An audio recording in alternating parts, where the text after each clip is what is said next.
If you have one. Oh, no, it is mine. This is only a black and white printer. Okay, here you go. Yeah, okay. Yeah, I thought this would be yellow. Thank you. I didn't hole punch down. It's not mine, it's not yellow. I did see this vote. I got it. I'm sure there's more. What? I'm just.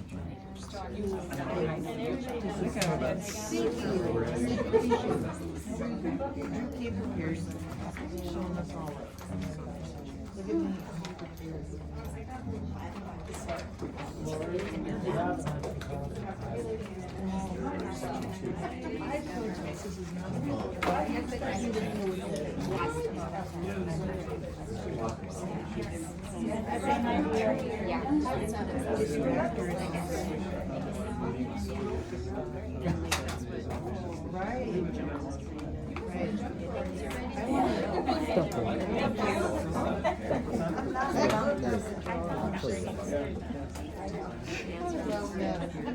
That's probably.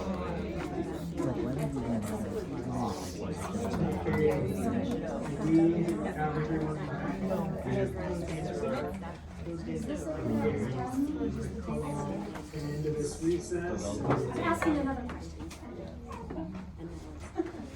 Start our presentation. So I consulted Tiffany with AASB, and technically, if it's posted in our board documents for 48 hours, that serves as notice. I do think that it would probably be wise to defer any votes today, just based on the fact that there seems to be a lot of confusion. I think there's a lot of factors that are at play here. The new board members joining, having a small period of communication where new board members weren't included because they weren't officially seated. I can't say exactly why things weren't communicated more clearly in email. However, if the board would like to vote on these bylaws today, Tiffany recommended that we add it to new business. And altering the agenda at this point in the meeting takes a 2/3 vote. So I'm not sure how we want to proceed. Go ahead, Chad. Well, I was just gonna say, I mean, we've heard tonight from various folks that are a part of our school and came tonight to express their opinions and their perspectives, and some of those had to do with the ethics and the transparency of the board, and I think that, you know, to provide both the other folks, other parents that might be watching, and the folks that are here tonight, and just the board members that didn't get this information, I think that I would be in favor of postponing any votes, so then I could become more familiar with the draft document. Is there any other comments? I have a comment. I don't feel at all comfortable being asked to make a vote on something that I haven't read yet, and I like to put some thought into it. I think the votes we make are pretty important, so I would like to have time to put some energy into it. And Okay, so just for reference moving forward, I think it's important that all of us take a good look at our packet as soon as it's live, and we do our best to do the homework we need to do as board members.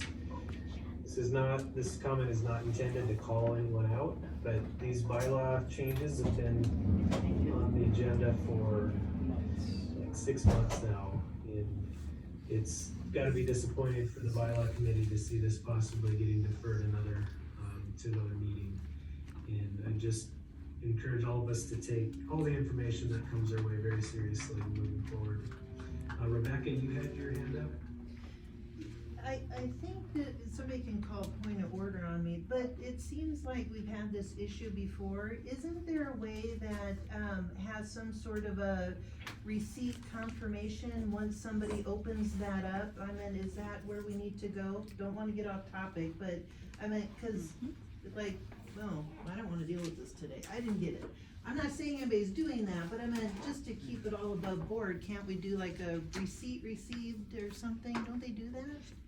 Let's I do know this. that's off topic, but I think I can just throw this side statement out there that whenever this gets shared again, if we can just have everyone reply received so that we can have a record that yeah. there's nobody missing. So is there any objections to postponing votes? We don't need to make this a formal motion, but we can just proceed through reviewing it with John. I don't see any objections. John, do you want to continue with the review? Is that Liz or John's hand? Liz. Okay, Liz. You just said, acknowledging receipt of it, can we say tonight we have all acknowledged receipt of it, it's in front of every person on board, right? Hey, you got us there. Okay, we all have it now, so all of this 6 months worth of work that we have put into it, the next time we look at this document, we will do something about it. That sounds good. John, would you like to continue the review? Sure. Let's keep going.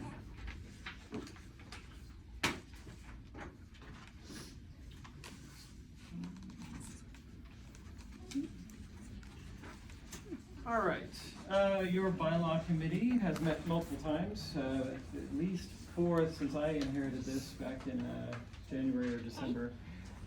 We have put a lot of effort into discussing these. Some people who said they've never seen this before have been part of those committee meetings. It's kind of hard for me to comprehend. The first thing that we really wanted to try and address. State your point. I don't know how, I'd like to keep the topic on topic rather than just side comments, if we could. Continue, John. Thanks. The first thing that we really tried to do on a first pass was find the little grammatical and typographical errors and reference errors in this. So we teased out quite a few. Unfortunately, we didn't get all of them, but we got most of them. So the first thing has to do, let me just sprint through from beginning to end on it. So starting at the beginning.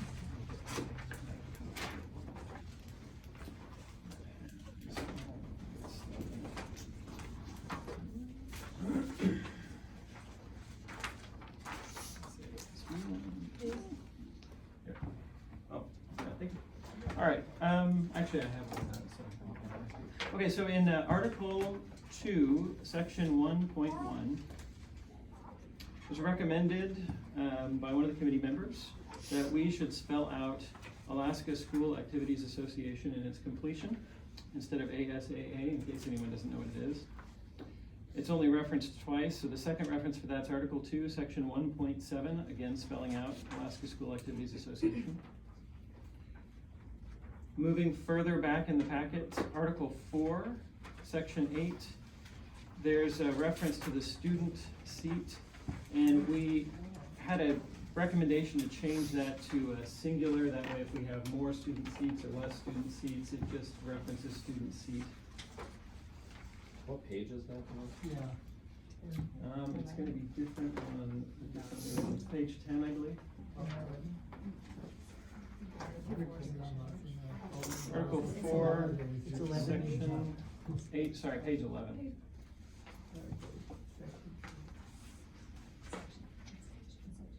Oh, maybe it's 12.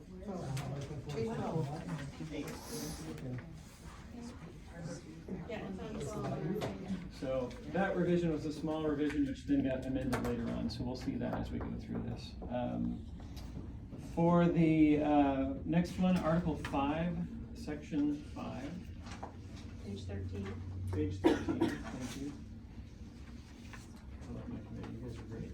We are going to spell out Open Meetings Act, and it's buried and nested in there in the middle of the paragraph amid a bunch of other provisions that we'll get to. So Open Meetings Act is the name. In Article 6, Section 1. Page 14. Article 6, Section 1. There's a reference to the IAP, which is an outdated reference to the charter, so we're gonna fix those to say charter. There's also one in Section 2 where it says IAP for duties and responsibilities. It's also on page 5. That's correct. It is also on page 5, Article 2, Section 1.1, back there by the Alaska School Activities Association. Those are the 3 references to that. Going on through the document, Article 7, Section 2. Is page 15, it's recommended that instead of have chairman in some places and chairperson in some places and various other references, to change all of the references to the APC chair to just say APC chair. There were 2 or 3 of those, but one of those was in Article 7, Section 2.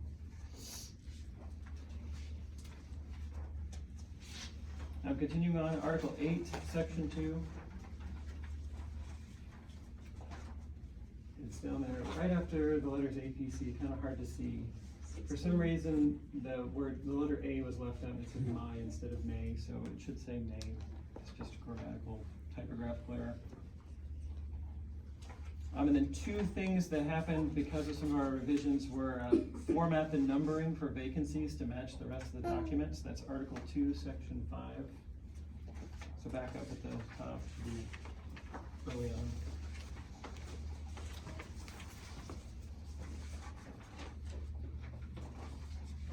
Roll back up to Article 2. 7, page 7.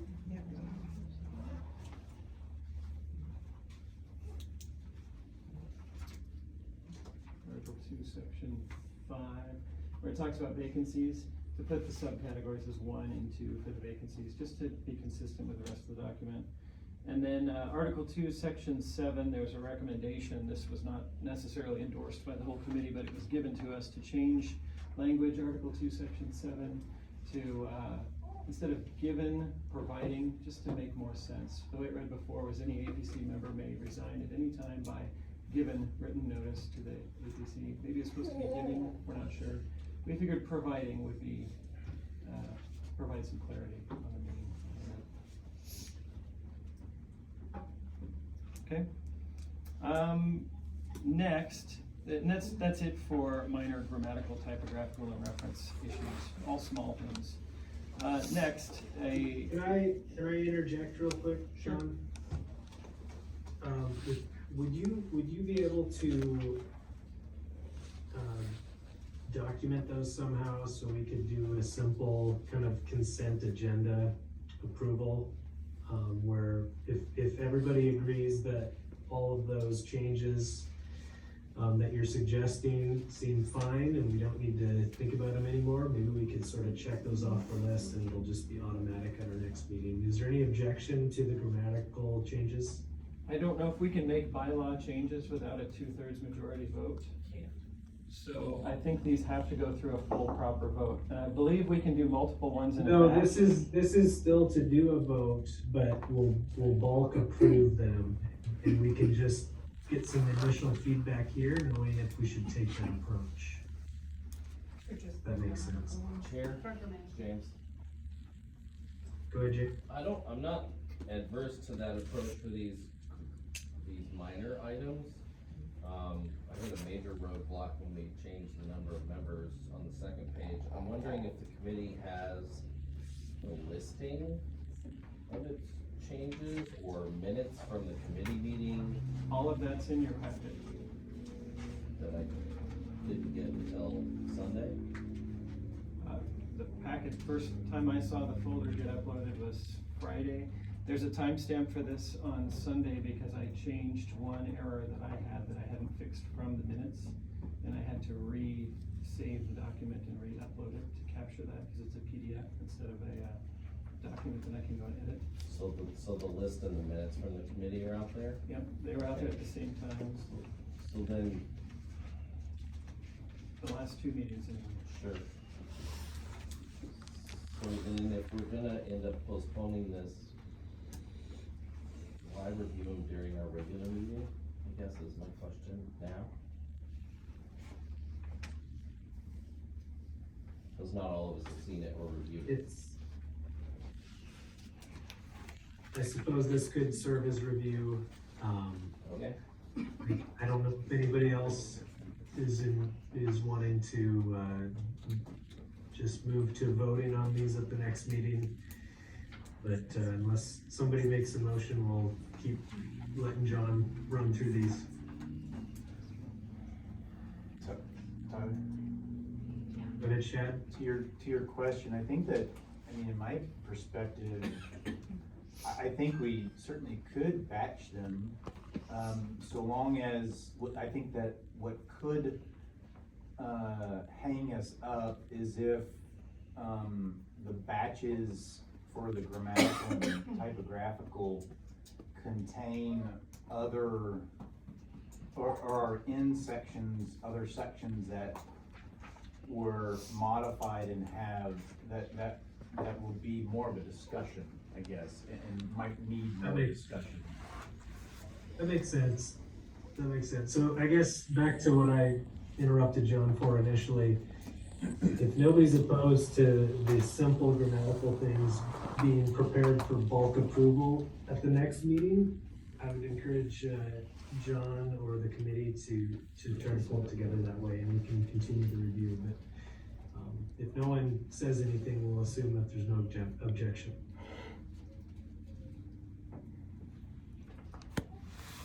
Go ahead, John.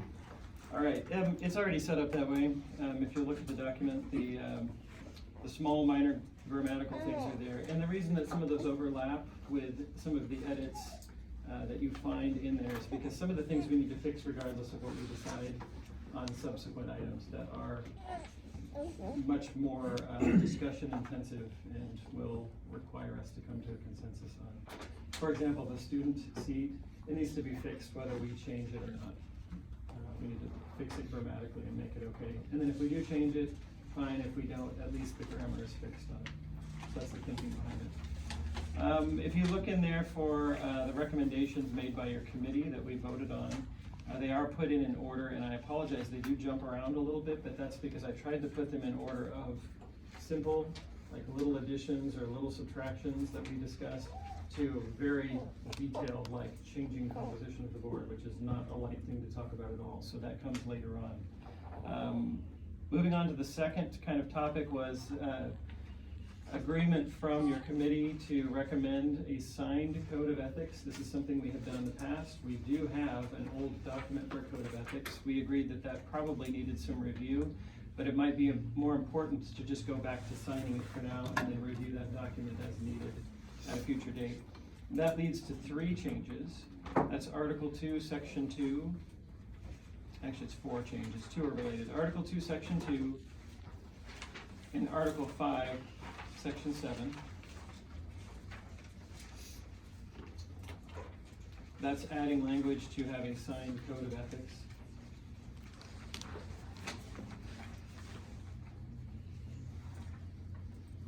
That's page 6 and page 13.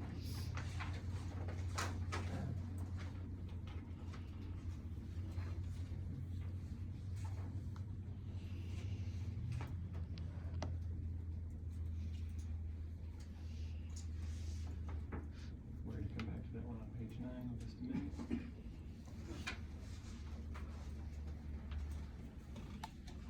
I believe, is the page we're looking for. It is. Article 5, Section 7.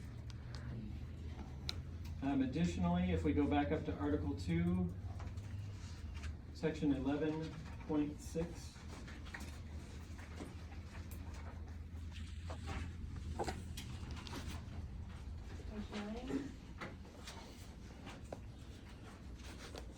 We added a 6th point there that references violating the FBCS Code of Ethics, action that can be taken.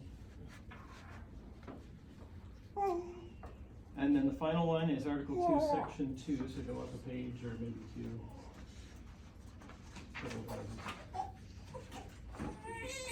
Section 2. Okay. We added a third bullet point that mentions an annual review of the Code of Ethics to sign it and comply with it. And also a reference to Article 5, Section 7. That could be a batched vote for all of those, because if we're not adding a Code of Ethics, so we're not adding a signature for that, then none of them apply. And if we're adding it, then all of them need to apply. On to the next topic, revision dates removal. That was recommended by our principal. And secretary seal removal, because our secretaries, the last two that I've spoken with, have no idea where the seal is or what the purpose of that is in the present day and age with electronic things being sent and whatnot. So we agreed to kind of batch those together to remove revision dates as being unnecessary and cluttering up the document, and to remove the secretary's seal. That's dates are throughout the document, and the seal is Article 4, Section 7.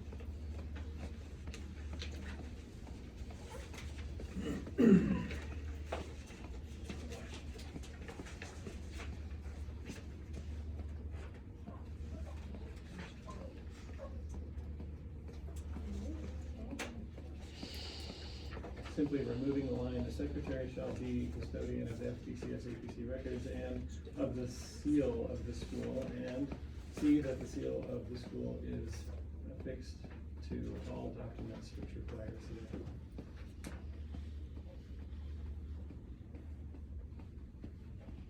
Okay. Item number 4 is Article 5, Section 1. There was a recommendation to not have an annual meeting by someone who came to our committee meeting. And after a lot of discussion and review of annual meetings and the purpose of annual meetings and the kinds of things that we have historically done that obviously were not conducted during COVID times, we as a committee recommended retaining the annual meeting. So it's not exactly highlighted, but it's simply just retaining it is what we decided after a lot of discussion.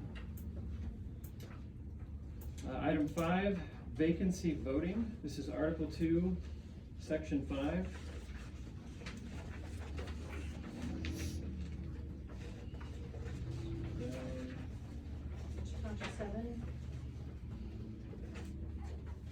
Yes, and this was language that was suggested to add closed ballot voting within filling vacancies. We have had some questions about this from AASB. The committee recommended adding the language, but this may be something we want to reconsider. So when we discussed this and decided we should have a healthy and robust discussion to figure out how to go forward. Item 6, the method of communicating meeting agendas, Article 5, Section 5.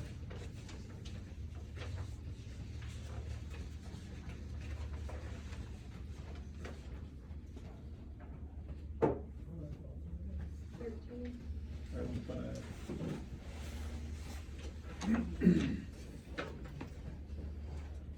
Page 13.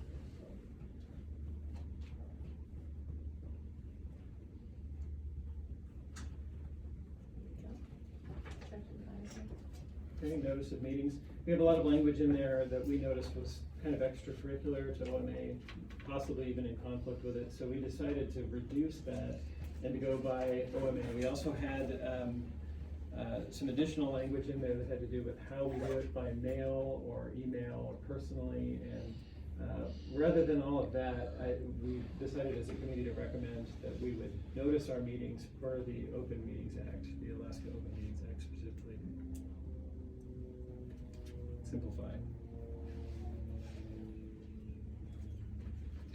Item 7, this is Article 7, Section 2.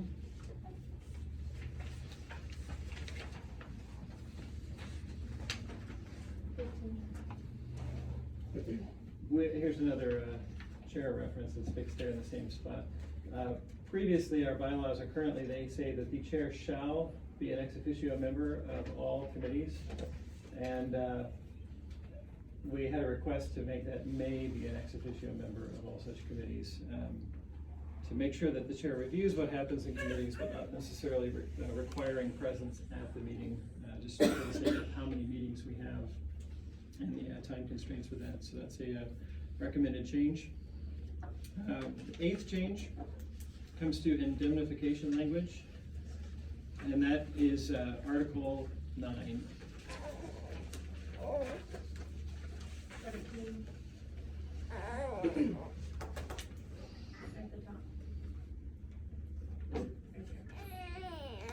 We've had a pretty short statement there. We met with legal counsel at the school in December, and his recommended language is what we have proposed as a change. Still very short, but you can read it there. The Family Partnership Charter School will indemnify and hold harmless APC members for any action that said APC member takes in furtherance of their duties as an APC member.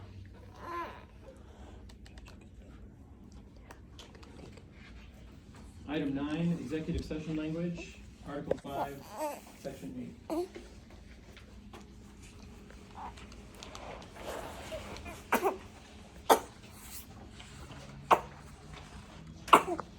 We have previously had a very small statement there that says we will do things in accordance with the Open Meetings Act. We have a really nice statement that is part of our agendas every month that deal with executive sessions that reference in more detail parts of the Open Meetings Act. And we decided that that statement that we put on every agenda is really great, and we should put it in our bylaws. So the committee recommends adding that language verbatim to our bylaws and replacing what we had before. Item 10. Add information and procedure regarding principal evaluation. That's Article 6, Section 3.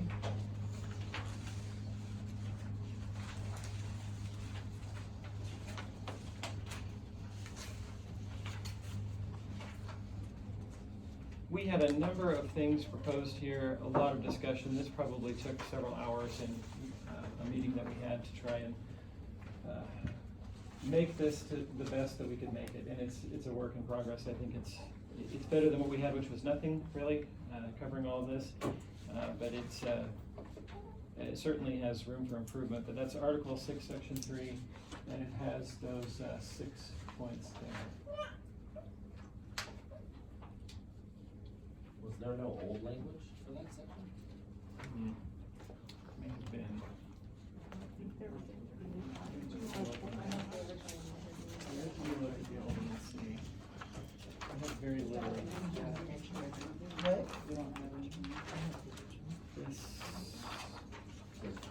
All that we had was, we had a section 1 that was selection and removal. And it had several other circular references in there to bylaws, and IAP. And then duties and responsibilities, again, a very short one sentence, in accordance with contractual agreement and APC, these bylaws, periodic feedback provided by the APC at regular board meetings, and that's it, so. ASD maintains the rest of the contract, right? Somewhere as well. I believe so. Well, It doesn't specifically mention that, but that is. Well, they do, Yeah. so I'm just wondering if this, make sure it doesn't conflict. Of course, yeah. It's part of the reason it was such a lengthy discussion, is to Yeah. make sure that it didn't conflict. Okay, thank you. All right, so number 11 on the list, we have 2 more to go. Everybody can be excited, we're getting close. Clarify voting on informal action. This is Article 2, Section 9. Can I ask you a question before we move on? Sure. So I'm looking at the original bylaws and then the change. So these, this highlighted area, this is added to the original? Yeah, that's what we were just talking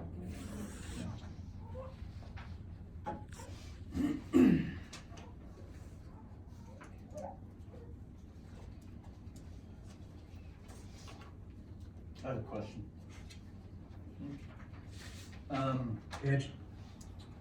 So I'm curious in the section 3 evaluation, there was quite a bit of issues and concerns